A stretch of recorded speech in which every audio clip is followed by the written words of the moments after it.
সকল ছাত্রছাত্রীকে the digital এডুকেয়ারে আবারও স্বাগত। আমি তোমাদের বাংলা বিষয়ের শিক্ষক বিপুল স্যার। আগের একটি ভিডিওতে তোমাদের ক্লাস 10-এর সহায়ক গ্রন্থ কোনির প্রথম অধ্যায়ে আলোচনা করেছি। আজকে দ্বিতীয় অধ্যায়টা খুব সহজভাবে বুঝে নাও। দেখো,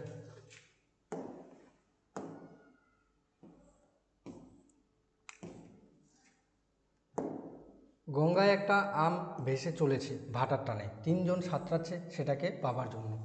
কোমর জলে দাঁড়িয়ে 2-3টি বছর 14-15 ছেলে জল থাবড়ে হইচই করে ওদের তাতিয়ে তুলছে।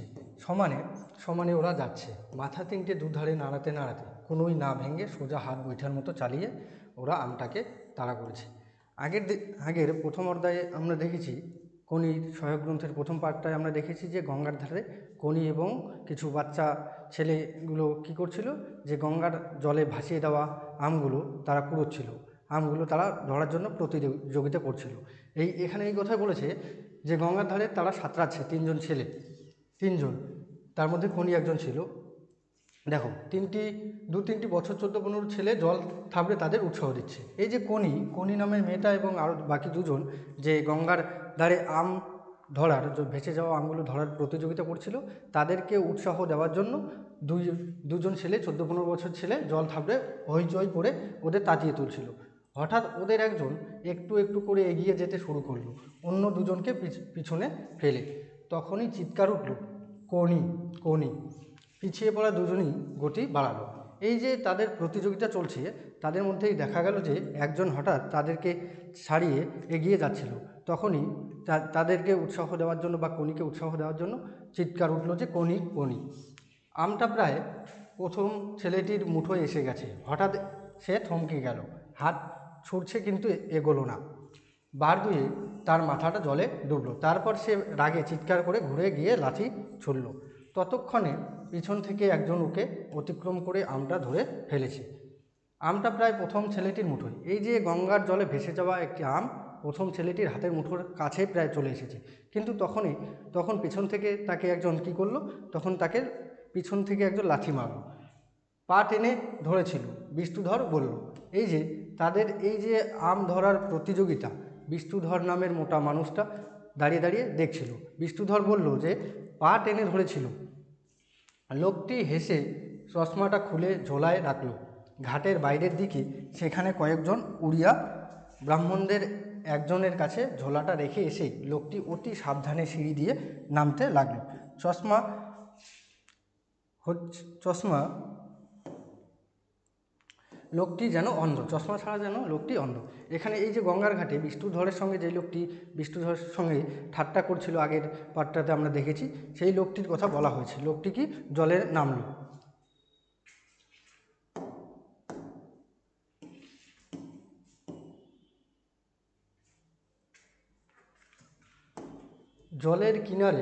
জলের কিনারে কাদায় উপর তখন মারামারি হচ্ছে একজনের সঙ্গে দুজনের। এই দেখো, এই আমকে নিয়ে জলের উপরে কাদায় কার সঙ্গে কার মারামারি হচ্ছে, কোনির সঙ্গে আরও দুজনের মারামারি হচ্ছিল। কাদা ছিটকচ্ছে, লোকেরা বিরক্ত হয়ে গজগজ করতে করতে সরে গেল। 2-3টি ছেলে ওদের চারপাশে ঘুরে ঘুরে ঘুরে উৎসাহ দিয়ে যাচ্ছে। এই যে কোনির সঙ্গে আরও দুজন আম নিয়ে মারামারি করছিল, তাদেরকে 2-3টি ছেলে কি উৎসাহ দিয়ে যাচ্ছে, ঠিক হে চালা আরও জোরে। মানে কোনিকে বলছে, তারা ছেলেরা বলছে যে কোনি তুমি চালিয়ে যাও, ঠিক আছে। পা থেকে মাথার চুল কাদায় লেপা, কঞ্চির মতো সরু চেহারাটা, তার লম্বা হাত দুটো এলো পাথারি ডাইনে বায়ে ঘোরাচ্ছে। অন্য দুজন সেই বিপজ্জনক বৃত্তের বাইরে কুঁজো হয়ে তাক খুঁজছে। ফাইট কোনি ফাইট, চালিয়ে যা বক্সিং। মানে এই যে তারা যে কোনির এখানে চেহারার বর্ণনা দেওয়া হচ্ছে, চুল কাদায় লেপা গেছে, কঞ্চির মতো চেহারা কোনির, আর কোনিকে তারা উৎসাহ দিয়ে বলছে ফাইট কোনি ফাইট, মানে কোনি তুমি তোমার লড়াই বা যুদ্ধ চালিয়ে যাও। দুজনের একজন পিছন থেকে ঝাঁপিয়ে পড়লো ওর উপর, পড়ে গেল দুজনেই।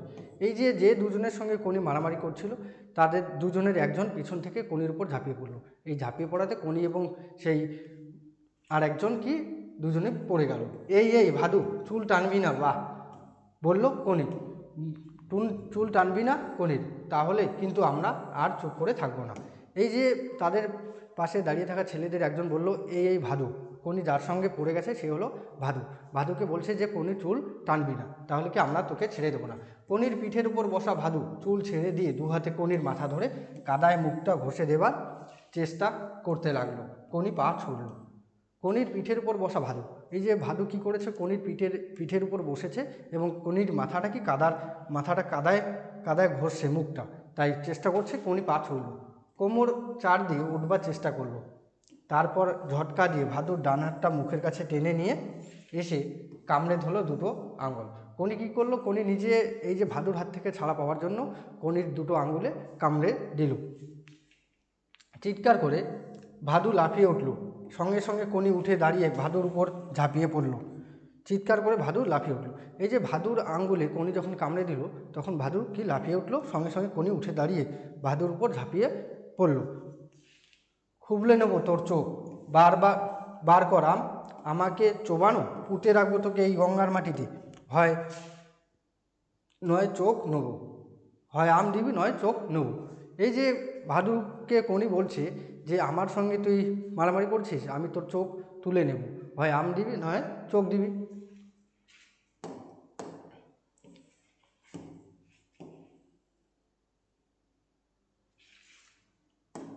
দু হাতের 10টা আঙ্গুল ঈগলের নখের মতো বেঁকিয়ে চির হয়ে পড়া আঙ্গুল ভাদুর চোখের সামনে কোনি এগিয়ে আনতেই দুটি ছেলে ওকে ঠেলে সরিয়ে আনলো। এই যে কোনি যখন ঈগল পাখির মতো তার নখ বড় বড় নখ নিয়ে ভাদুর সামনে গেল, তখন কি করলো, কোনিকে তারা ওই ছেলেগুলো সরিয়ে আনলো সেখান থেকে। ছেড়ে দে চণ্ডু, হাত ছাড় কান্তি, শোধ নিয়ে ছাড়বো, আমাকে চোবানো। এই যে কোনির দুজন বন্ধু ছিল ছেলে, এই চণ্ডী আর কান্তি। কান্তি আর চণ্ডী কী করেছে, কোনিকে টেনে ধরেছে আর কোনি বলছে আমাকে ছেড়ে দে। কোনির ঠোঁটের কোণে ফেনা, সামনের দাঁত হিংস্রভাবে বেরিয়ে রয়েছে, হিলহিলে লম্বা দেহটা সামনে পিছনে দুলছে কেউটের ফনার মতো, সবচেয়ে বিষধর সাপ কেউটের মতো। কোনিকে যখন তারা এই যে ছেলে দুটো টেনে সরিয়ে দিল তখন কোনির অবস্থা কি, কোনি এর কেউটের ফনার মতো করছে। এই ভাদু, ও আম কোনির বার করে দে, নয়তো সত্যি চোখ তুলে নেবে কিন্তু। ভাদু ডান হাতটা চোখের সামনে ধরে দেখছিল, শিউরে উঠে বলল, রক্ত বেরোচ্ছে, দাঁত বসিয়ে গর্ত করে দিয়েছে। এই যে কোনি ভাদুর যে আঙুলগুলোতে কামড় দিয়েছিল ডান হাতে, তখন ভাদু দেখছে যে সেখান থেকে গর্ত হয়ে কি রক্ত বেরোচ্ছে। কোনির হাত ছেড়ে দিয়ে কান্তি এগিয়ে এসে ভাদুর প্যান্টের পকেটে হাত ঢোকালো, কয়েকটা কাঁচা আম বার করে বড়টি বেছে নিয়ে কোনির দিকে ছুড়ে দিল। এই যে কোনির বন্ধু কি করলো, কোনির বন্ধু ভাদু নয় কান্তি এসে কি করলো, ভাদুর পকেটে হাত ঢুকিয়ে বড় আমটি বের করে কোনিকে দিয়ে দিল। লুফে নিয়েই কোনি কামড় বসালো এবং সঙ্গে সঙ্গে বিকৃত মুখে বলল, কি টক রে বাবা, মা গঙ্গাকে এমন আমও খেতে দেয়। মানে কোনি আমটা মুখে, যে আমটার জন্য কোনি এতক্ষণ ধরে লড়াই করছিল, সেই আমটা কোনি যখন পেলো তখন সে মুখে পুড়ে দিয়ে মুখটা বিকৃত করলো, করে যে বলল যে কি টক, এরকম আম কি মানুষ মা গঙ্গাকে উৎসর্গ করে। আমটা জলে ছুঁড়ে দিয়ে সে মুখ থেকে ছিবড়ে ফেলতে ফেলতে ভাদুর কাছে এলো। দেখি তো কেমন গর্ত হয়েছে। খপ করে ভাদুর হাতটা ধরে সে ভ্রু কুচকে আঙুলটা তুলে দেখলো। এই যে কোনি এতক্ষণ ধরে কি করছিল, কোনি যে ভাদুর আঙ্গুলে কামড়ে দিয়েছিল সেই ভাদুর হাতটা নিয়ে সে দেখছে কতটা রক্ত বের হচ্ছে কি না।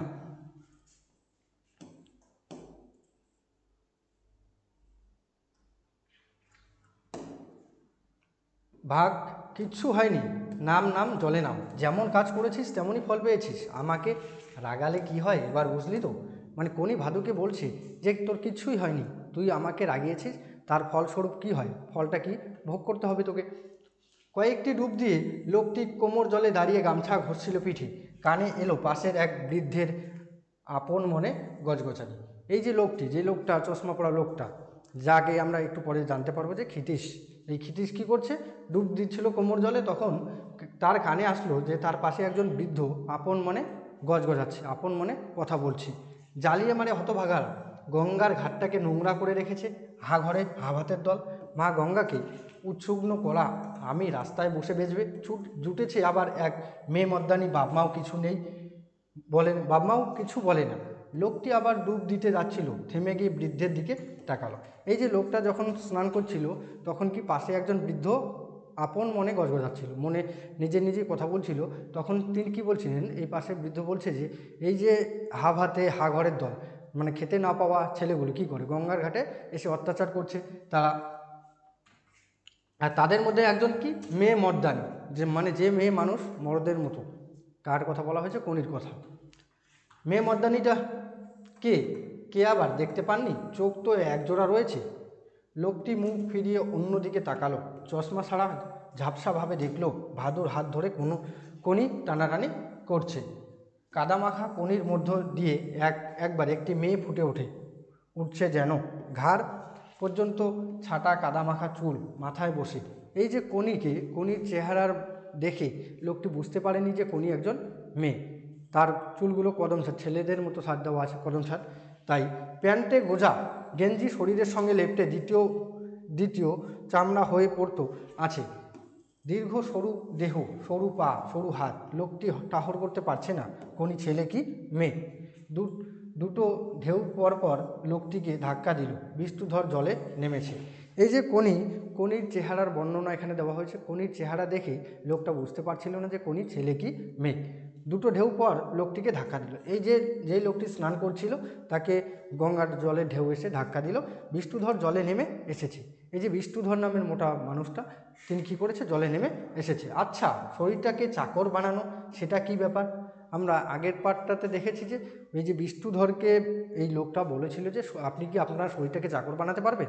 তাই বিষ্ণুধর তাকে বলছে যে আচ্ছা, শরীরটাকে চাকর বানানো সেটা কি ব্যাপার, মানে কেমন করে চাকর বানানো যায়?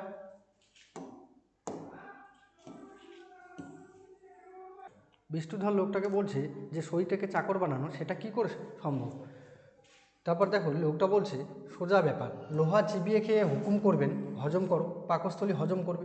বলবেন 5 মাইল হাঁটিয়ে নিয়ে চলো, পা জোড়া অমনি পৌঁছে দেবে। শখ হলো গাছের ডাল ধরে ঝুলবেন, হাত দুটো আপনাকে ঝুলিয়ে রেখে দেবে, এই সব আর কি।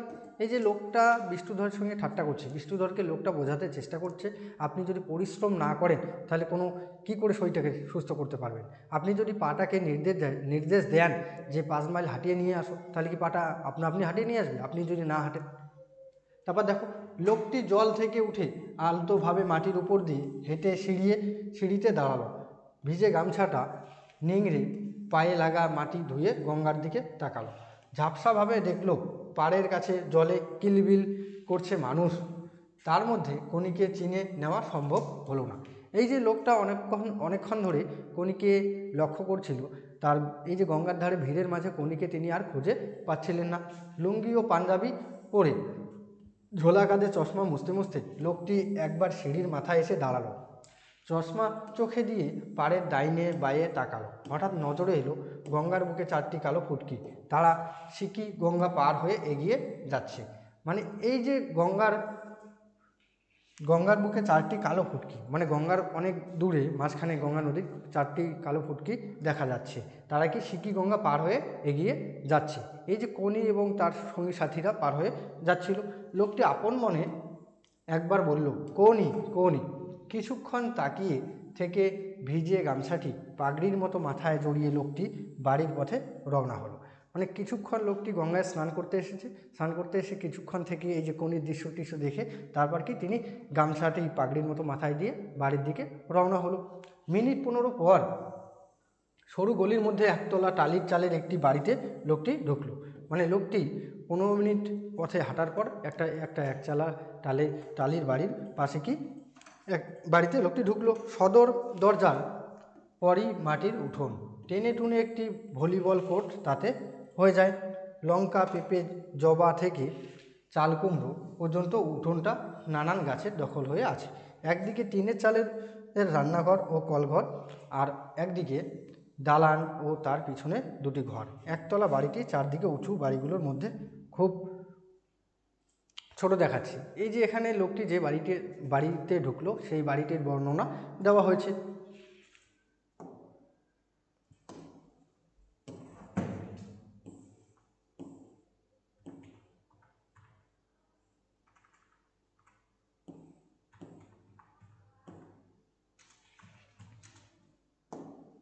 শান্তভাবে যেন উবু হয়ে বসে। উত্তর দিকের বাড়ির মালিক হলধর বর্ধন এই একতলা বাড়িটি কেনার জন্য বার দুয়েক প্রস্তাব করেছে, কিন্তু লোকটি সংসারে যার স্ত্রী এবং দুটি বিড়াল ছাড়া আর কেউ নেই, বিনীতভাবে তা প্রত্যাখ্যান করেছে। এই যে যে বাড়িটির বর্ণনা দেওয়া হচ্ছে, তাই উত্তর দিকের বাড়ির মালিক হলধর, সেই বাড়ির উত্তর দিকের বাড়ির মালিক হলধর কি বলছে, একতলা একটা বাড়ি কেনার জন্য সেই লোকটিকে বারবার প্রস্তাব করেছিল, কিন্তু বিনীতভাবে তিনি সেই প্রস্তাব প্রত্যাখ্যান করেছেন। কেন? কারণটা হলো তার স্ত্রী ছাড়া আর কেউ ছিল না। বাড়ির কলে জল আসে না, আসে সামান্য। লোকটির স্ত্রীর নাম লীলাবতী। জল খরচ করাটা লীলাবতীর শখ, বিড়াল পোষার মতোই। এই যে লীলাবতী, লোকটার স্ত্রীর পরিচয় এখানে দেওয়া হচ্ছে, লোকটার স্ত্রীর নাম লীলাবতী। লীলাবতীর শখ হলো জল খরচ করার মতো বিড়াল পোষা। ফলে লোকটিকে স্নান করার জন্য প্রায়ই রাস্তার টিউবওয়েলটির সাহায্য নিতে হয়। আজ সকাল থেকে টিউবওয়েলের মুখ দিয়ে জল বেরোচ্ছে না, তাই বহুকাল পর সে গঙ্গা স্নানে গিয়েছে। এই লোকটা যে গঙ্গা স্নান করতে গিয়েছে তার কারণটা হলো তার বাড়ির টিউবওয়েলটা নষ্ট হয়ে গিয়েছে, তাই তিনি গঙ্গা স্নান করতে গিয়েছেন। লোকটির বাড়ির মধ্যে ঢুকে উঠোনে টাটানো তারে ভিজে প্যান্টটা মেলেছে, তখন ঘর থেকে বেরিয়ে এলো ঢলঢলে প্যান্ট পরা বেটে হৃষ্টপুষ্ট একজন। এই যে লোকটি যখন বাড়ি পৌঁছলো, তার বাড়ির থেকে তখন একজন ঢলঢলে প্যান্ট পরা ব্যক্তি, হৃষ্টপুষ্ট ব্যক্তি বেরিয়ে আসলো।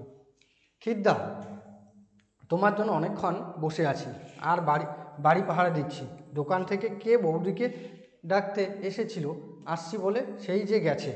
খিদ্দা, তোমার জন্য অনেকক্ষণ বসে আছি। এই যে লোকটা সে বাড়িতে যে লোকটা রয়েছে, তিনি কি বলছেন যে তোমার জন্য অনেকক্ষণ ধরে বসে রয়েছি, বৌদি দোকান থেকে কেউ একজন ডাকতে এসেছে, তার ডাকে সাড়া দিয়ে বৌদি চলে গেছে, অনেকক্ষণ হয়ে গেল। ভেলো, চটপট একটু চা বানা দেখি, বৌদি যদি এসে পড়ে।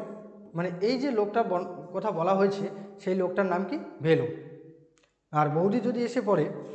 খিদ্দা অর্থাৎ ক্ষিতীশ সিংহ কয়েক সেকেন্ড ভেবে বলল, তাহলে থাক, বরং তুই কী জন্য এসেছিস বল।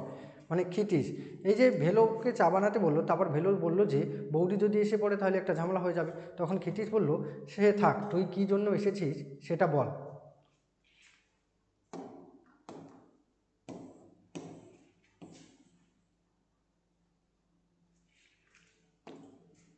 ক্লাবের আজকের মিটিংয়ে যাবে নাকি? ক্লাবের এই যে ক্ষিতীশ নামে লোকটা কোনো একটা ক্লাবের সঙ্গে যুক্ত, ক্লাবটার নাম একটু পরে আমরা জানতে পারবো। তাই ক্লাবের একটা মিটিং ডাকা হয়েছে, সেই মিটিংয়ে আজকে যাবে কি না? নিশ্চয় যাব। ছেলেরা খাটবে না, ডিসিপ্লিন মানবে না, জলে নেমে শুধু ইয়ার্কি ফাজলামো করবে। এসব ছেলেদের ক্লাব থেকে বেরিয়ে যেতে বলাটা কি এমন দোষে? একজনও কি তাই নিয়ে কিছু ভাবে? আর ক্ষিতীশ সিংই কি বলল, অমনি তাই নিয়ে কাউন্সিলের মিটিং ডাকা হলো। মানে এই যে ক্ষিতীশ সিংহ একটা ক্লাবের সঙ্গে যুক্ত রয়েছেন, যেখানে সাঁতার শেখানো হয়, সাঁতার ক্লাবের সঙ্গে। আর ক্লাবের ছেলেদের ক্ষিতীশের বিরুদ্ধে কিছু অভিযোগ রয়েছে, সেটা নিয়ে মিটিং ডাকা হয়েছে। এই যে ক্লাবের যে ছেলেদের সাঁতার শেখানো হয়, তারা কি করে, ডিসিপ্লিন মানে না, নিয়মকানুন মানে না, এবং ইয়ার্কি ফাজলামো মারে, এবং তাদের বের করে দিয়েছে কে? ক্ষিতীশ। সেজন্যই তো নয়, আসলে হরিচরণ দা আর তার গ্রুপটা রাগ আসে তোমার উপর। ওরাই শ্যামল আর গোবিন্দকে উস্কে তোমার এগেনস্টে চার্জ আনিয়েছে। মানে এই যে ক্ষিতীশের বিরুদ্ধে চার্জ এনেছে কে?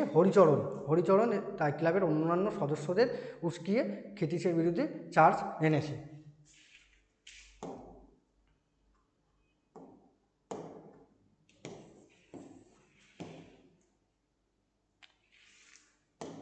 আমি তা জানি, হরিচরণের বহুদিনের ইচ্ছে চিফ ট্রেনার হওয়ার। আমাকে বলেছিল গত বছর।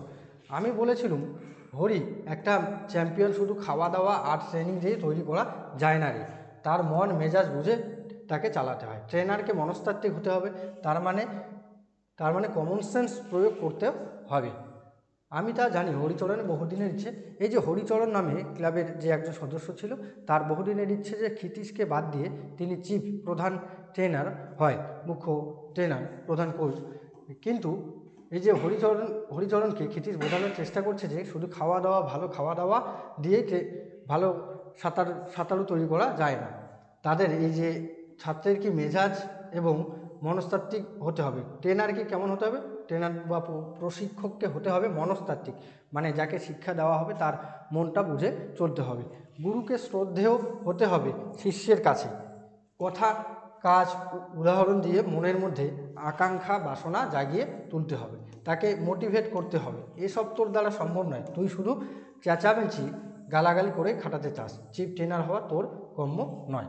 মানে হরিচরণকে ক্ষিতীশ বোঝানোর চেষ্টা করেছে যে চিফ ট্রেনার, মুখ্য প্রশিক্ষক হওয়া তোর পক্ষে সম্ভব নয়, কারণ তুই তাদের খালি চেঁচামেচি করে তাদের খাটাতে চাস। কিন্তু এভাবে কোনো কাউকে শিক্ষা দেওয়া যায় না। খিদ্দা, তোমার এই লেকচার দেবার বদ অভ্যেসটা ছাড়ো। এক কথায় যেখানে কাজ হয় তুমি সেখানে 10 কথা বলো। ভেলো বলছে যে খিদ্দা তোমার লেকচার দেওয়া ছাড়ো। হরিচরণদাকে অত কথা বলার কী দরকার ছিল? যাকগে, আজ তুমি মিটিংয়ে যেও না, ওরা ঠিক করেছে তোমাকে অপমান করবে। এই যে ভেলো ক্ষিতীশের শুভাকাঙ্ক্ষী, সে চাচ্ছে না যে ক্ষিতীশদা আজকের মিটিংয়ে যাক। আজকের মিটিংটা ডাকা হয়েছে যে ক্ষিতীশকে অপমান করা হবে, করবে। এই বলে ক্ষিতীশ তার পায়ে মাথা ঘষায় ব্যস্ত বিশুকে কোলে তুলে গলা চুলকে দিতে লাগলো। চোখ বুঝে বিশু ঘরর সবু করলো। এই যে বিশু, ক্ষিতীশের পোষা বিড়াল, সে কী করলো? তার পায়ের কাছে এসে মাথা ঘষতে লাগলো। তাহলে যাবে? নেমে যাওয়া প্যান্ট এবং কণ্ঠস্বর হ্যাচকা দিয়ে টেনে তুলে ভেলো বলল। ক্ষিতীশ ঘরের দিকে যেতে যেতে অস্ফুটে বলল, হুম। তখনই বাড়িতে ঢুকলো লীলাবতী সিংহ, অতি ছোটোখাটো গৌরবর্ণা এবং গম্ভীর, পায়ে চটি, হাতে ছাতা। দুজনের দিকে তাকিয়ে অবশেষে ভেলোকে বলল, বেলা অনেক হয়েছে, 4টি ভাত খেয়ে যেও। মানে এই যে ক্ষিতীশ আর ভেলোর মধ্যে যখন কথোপকথন হচ্ছে, তখন কি ঘটলো? তখন লীলাবতী বাড়ি চলে আসলো এবং লীলাবতী বাড়ি এসে ভেলোকে বলল যে অনেক বেলা হয়েছে, 4টে ভাত খেয়ে যেও।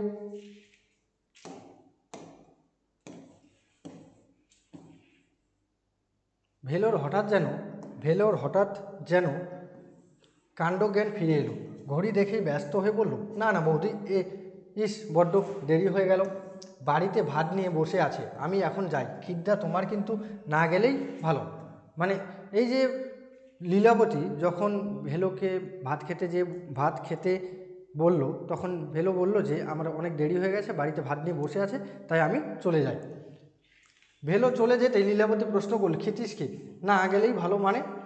আজ ক্লাবের একটা মিটিং আছে, ও বলেছে সেখানে আমাকে নাকি কেউ অপমান করবে, যাতে ক্লাব ছেড়ে বেরিয়ে যায়। মানে ক্ষিতীশকে আজকে ক্লাবের মিটিংয়ে অপমান করা হবে, সেই বিষয়টা লীলাবতীকে ক্ষিতীশ জানাচ্ছে।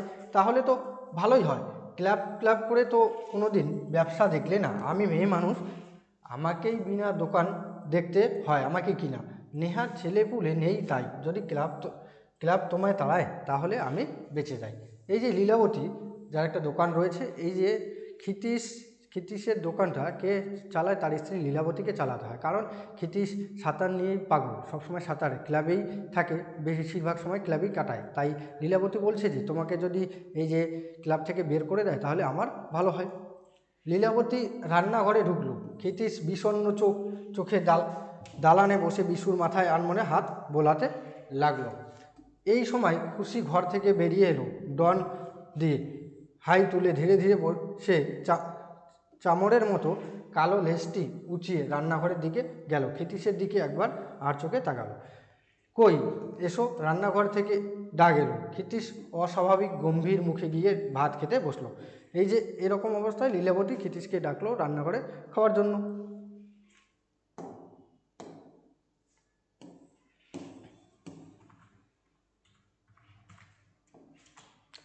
খাওয়ার আয়োজন সামান্য, রান্না হয় কুকারে, প্রায় সবই সিদ্ধ।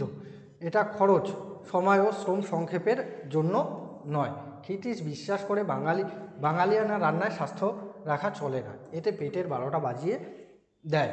সেজন্যই বাঙালিরা শরীরে তাগত পায় না, কোনো খেলাতেই বেশি উঁচুতে উঠতে পারে না। খাদ্যপ্রাণ যথাসম্ভব অটুট থাকে সিদ্ধ করে খেলে, এবং সর্বাধিক প্রোটিন ও ভিটামিন পাওয়া যায় এমন খাদ্যই খাওয়া উচিত। মানে ক্ষিতীশ বলছে এই যে ক্ষিতীশের জন্য খাওয়া দাওয়ার আয়োজন করা হয়েছে, সেটা কি খুবই সামান্য।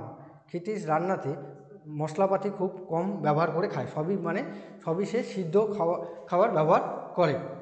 প্রথম দিকে লীলাবতী বিদ্রোহী হয়েছিল। সর্ষে বাটা, শুকনো লঙ্কা বাটা, পাঁচফোড়ন, জিরে, ধনে প্রভৃতি বস্তুগুলি রান্নায় ব্যবহারের সুযোগ হারিয়ে তুমুল ঝগড়া এবং 3 দিন অনশন সত্যাগ্রহ কাজ হয়নি। ক্ষিতীশ তার সিদ্ধান্তে গোয়ারের মতো অটল থাকে। তার এক কথা, শরীরের নাম মহাশয়, মহাশয় যা সহাবে তাই সয়। মানে ক্ষিতীশ, এই যে ক্ষিতীশের খাওয়ার যে নিয়মকানুন সেটা প্রথম দিকে কি লীলাবতী মানতে পারেনি। লীলাবতী, ক্ষিতীশ বলে কি শরীরের নাম মহাশয়, যা সহাবে তাই সয়। শরীরকে আমরা যেটা সহ্য করতে শেখাবো সেটাই সহ্য করবে। অবশেষে লীলাবতী সপ্তাহে একদিন সর্ষে ও লঙ্কা বাটা ব্যবহারের অনুমতি পায়, শুধুমাত্র নিজের খাবারের জন্য। এই যে লীলাবতীর সঙ্গে খাওয়ার জিনিস নিয়ে, লীলাবতীর সঙ্গে রান্নায় মশলাপাতি ব্যবহার নিয়ে ক্ষিতীশের কি একটা দ্বন্দ্ব হয়ে যায়। ক্ষিতীশ এবং লীলাবতী কী করে 3 দিন অনশন করে এবং শেষে ক্ষিতীশ কী বলে যে সাপ্তাহিক অন্তত একদিন সর্ষে ও লঙ্কা বাটা ব্যবহারের অনুমতি পায়, শুধুমাত্র নিজের খাবারে। ক্ষিতীশ কখনও যজ্ঞী বাড়ি নিমন্ত্রণে যায় না। ক্লাবের ছেলে মেয়েদের সে প্রায়ই শোনায় ডাক্তার রায় বলতেন বিয়ে বাড়ির একটা নেমন্তন্ন খাওয়া মানে এক বছরের আয়ু কমে যাওয়া। বড় খাঁটি কথা বলে গেছেন। এই যে ক্ষিতীশ বলতেন যে ডক্টর রায় বলে গিয়েছেন, ডক্টর বিধানচন্দ্র রায় বলে গিয়েছেন বিয়ে বাড়ির একটা নেমন্তন্ন খাওয়া মানে একটা নেমন্তন্ন খাওয়া মানে এক বছরের আয়ু কমে যাওয়া। ক্ষিতীশ কথা না বলে খাওয়া শেষ করলো। ও যে রাগ করেছে লীলাবতী বুঝতে পেরেছে, বলল ক্লাব থেকে তাড়াবে কেন, কী দোষ করলে? ক্ষিতীশ পাল্টা প্রশ্ন করল, তুমি এখন আবার দোকানে গেছলে কেন? মানে ক্ষিতীশ, এই যে লীলাবতী প্রশ্ন করছে ক্ষিতীশকে যে ক্লাব থেকে তোমাকে তাড়াবে কেন, তুমি কি অন্যায় করেছো? তখন ক্ষিতীশ কী করলো, লীলাবতীর প্রশ্নের জবাব না দিয়ে তাকে উল্টো প্রশ্ন করছে যে তুমি এই সময় দোকানে গিয়েছিলে কেন?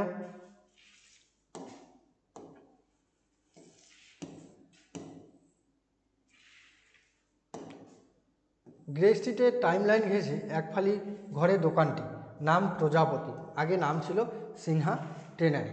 এই যে ক্ষিতীশের দোকান গ্রে স্ট্রিটে টাইমলাইন ঘেঁষে একফালি ঘরে, মানে গ্রে স্ট্রিট একটা রোডের নাম, টাইমলাইন ঘিরে একফালি ঘরের ক্ষিতীশের দোকানটি নাম ছিল আগে নাম প্রজাপতি, আগে নাম ছিল সিনহা টেলারি। দুটি দর্জিতে জামা প্যান্ট তৈরি করত আর দেয়াল আলমারিতে ছিল কিছু কিছু সিনথেটিক কাপড়। ক্ষিতীশ তখন দোকান চালাতো। দিনে 2 ঘন্টা দোকানে বসতো না। দুপুর বাদে তাকে সর্বদাই পাওয়া যেত জুপিটার সুইমিং ক্লাবে। তারপর একদিন সে আবিষ্কার করলো আলমারির কাপড় অর্ধেকেরও বেশি অদৃশ্য হয়েছে। দোকানের ভাড়া 4 মাস বাকি এবং লাভের বদলে লোকসান শুরু হয়েছে। এই যে ক্ষিতীশ আর লীলাবতীর দোকানটি যখন ক্ষিতীশ চালাতো তখন দেখা যেত ক্ষিতীশ দোকানে 2 ঘন্টাও বেশি বসতো না, ফলে দোকানের যে জিনিসপত্রগুলো আস্তে আস্তে আলমারি খালি হতে লাগলো। তখন এই যে দোকানটির দায়িত্ব তুলে নেয় কে, ক্ষিতীশের স্ত্রী লীলাবতী। লীলাবতী দায়িত্ব নেওয়ার পরে দোকানটির নাম হয়ে যায় প্রজাপতি, আগে নাম ছিল সিনহা টেইলারিং। তখনই লীলাবতী হস্তক্ষেপ করে, দোকানের দায়িত্ব নেয় টেলারিং ডিপ্লোমা পাওয়া 2টি মহিলাকে নিয়ে, যে সে দোকানটিকে ঢেলে সাজায় নিজের গহনা বাধা দিয়ে। এই যে লীলাবতী যখন দোকানটির দায়িত্ব নেয় তখন কি করে, নিজের গহনা বাধা দিয়ে দোকানটিকে ঢেলে সাজায় এবং 2জন মহিলা কাজের লোক রাখে। নাম দেয় প্রজাপতি। পুরুষদের পোশাক তৈরি বন্ধ করে দিয়ে শুধুমাত্র মেয়েদের এবং বাচ্চাদের পোশাক তৈরি করে। দোকানে পুরুষ কর্মচারী নেই এবং 4 বছরের মধ্যে প্রজাপতি ডানা মেলে দিয়েছে। আগে 3 দিনের ব্লাউজ তৈরি করে দেওয়া হতো, এখন 10 দিনের আগে সম্ভব হচ্ছে না। লীলাবতী আর গহনাগুলি অর্ধেকই ফিরিয়ে এনেছে লীলাবতীটা। এই যে লীলাবতী দোকানের দায়িত্ব নেওয়ার পরে কি বলছে, 4 বছরের মধ্যে প্রজাপতি ডানা মেলে উঠতে শুরু করেছে, মানে তাদের দোকানটি 4 বছরের মধ্যে জাঁকজমক হয়ে উঠেছে এবং লীলাবতী তার গহনাগুলি অর্ধেক ফিরিয়ে এনেছে। এখন তো আর জায়গায় কুলোয় না, তাই বড় ঘর খুঁজছি। হাতিবাগানের মোড়ে একটা খোঁজ পাওয়া গেছে। আমাদেরই এক খদ্দেরের বাড়ির গিন্নি এসেছিল মেয়ের ফ্রক করাতে, তাই গেছিলুম কথা বলতে। লীলাবতী এঁটো থালাটা টেনে নিয়ে তাতে ভাত বেড়ে ডাল মাখতে মাখতে বলল, এই যে লীলাবতী ক্ষিতীশের প্রশ্নের জবাবে কি বলছে যে এখন আর এই দোকানটা আমার কুলোচ্ছে না জিনিসপত্র, তাই একটা নতুন জায়গা দেখার জন্য আমার দোকানে আসা এক কাস্টমারের বাড়ি গিয়েছিলাম, যার সঙ্গে কথা বলতে, তাই গেছিলাম কথা বলতে।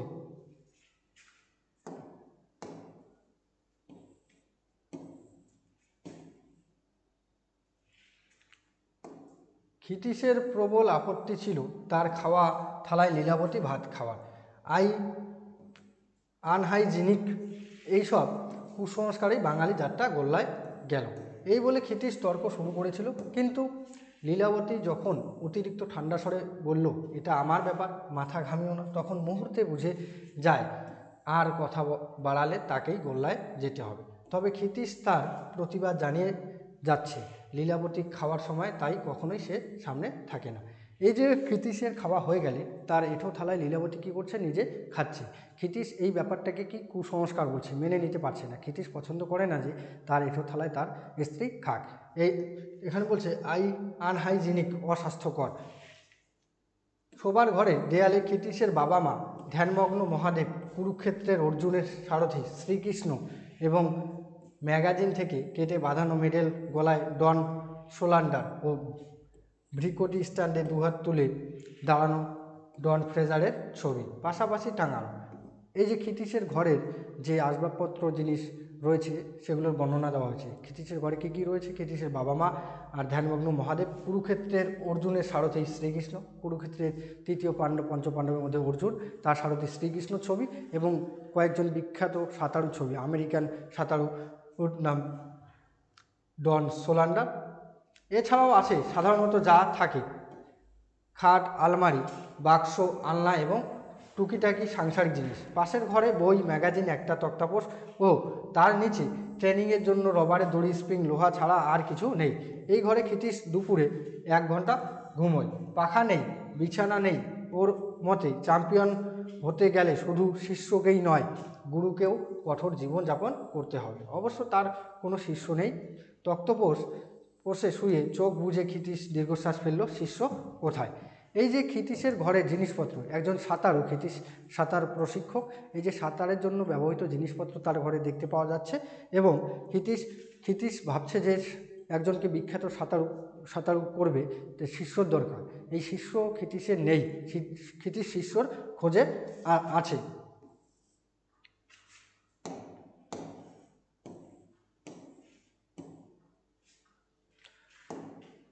ঘুম আসার ঠিক আগের মুহূর্তে ক্ষিতীশের আবছায়া চেতনায় ফুটে উঠল, লম্বা দুটো হাত বৈঠার মতো গঙ্গার জলে উঠছে আর পড়ছে। এই যে ক্ষিতীশ যখন ভাবছে যে তার শিষ্য নেই, শিষ্যর কথা ভাবতে ভাবতে গঙ্গার ঘাটে দেখা কনির কথা তার মনে পড়ছে। মিলিয়ে গিয়ে নতুন আরেকটি ছবি সে দেখল, ফনা তোলা কেউটের মতো হিলহিলে কাদায় লেপা সরু একটা দেহ, লম্বা লম্বা হাত, এলোপাথারি ডাইনে বায়ে ঘোরাচ্ছে। Fight কনি, fight. ঘুমিয়ে পড়ার আগে ক্ষিতীশ অকারণে অস্ফুটে উচ্চারণ করলো কোনি। সম্ভবত নামটা তার ভালো লেগেছে। এই যে কোনি, ক্ষিতীশ শুয়ে শুয়ে কার কথা ভাবছে? অর্ধচেতন অবস্থায় কোনির কথা ভাবছে। আর ক্ষিতীশ স্বপ্নে দেখছে যেন কোনি এই গঙ্গায় সাঁতার দিচ্ছে। তাই ক্ষিতীশ কী বলছে? অস্ফুট স্বরে, মানে পরিষ্কারভাবে বলতে পারছে না, বলছে যে কোনি, কোনি। এই যে কোনির দ্বিতীয় অধ্যায়, কোনি সহায়ক গ্রন্থের দ্বিতীয় অধ্যায় এখানেই শেষ হচ্ছে।